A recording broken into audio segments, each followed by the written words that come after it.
of Ellen G. White, October 6. First fruits of victory over death. Matthew 27, verses 52 and 53. And the graves were opened, and many bodies of the saints which slept arose, and came out of the graves after his resurrection, and went into the holy city, and appeared unto many. During his ministry, Jesus raised the dead to life. He raised the son of the widow of Nain, and Jairus' daughter, and Lazarus.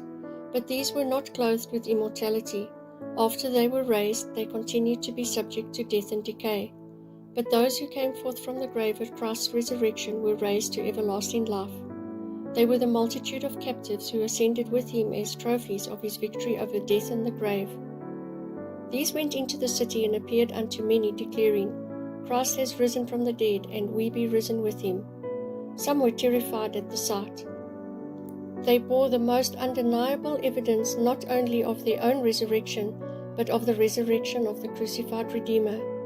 After his resurrection, Christ did not show himself to any save his followers, but testimony in regard to his resurrection was not wanting. It came from various sources, including from the 500 who assembled in Galilee to see their risen Lord. This testimony could not be quenched. The sacred facts of Christ's resurrection were immortalized. Those who had been raised were presented as trophies to the heavenly universe, samples of the resurrection of all who receive and believe in Jesus Christ as their personal Savior. They were a symbol of the final resurrection of righteousness.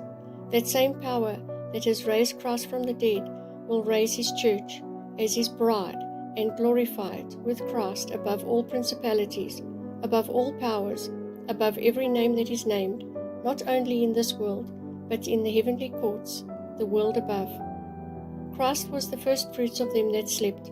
This very scene, the resurrection of Christ from the dead, was observed in type by the Jews at one of their sacred feasts, called the Feast of the Jews.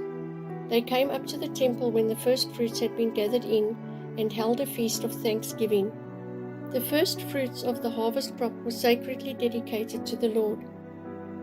As Christ ascends while in the act of blessing his disciples, an army of angels encircles him as a cloud. Christ takes with him the multitude of captives as his trophy. He will himself bring to the Father the first fruits of them that slept, to present them to God as an assurance that he is conqueror over death and the grave. Manuscript 115, 1897.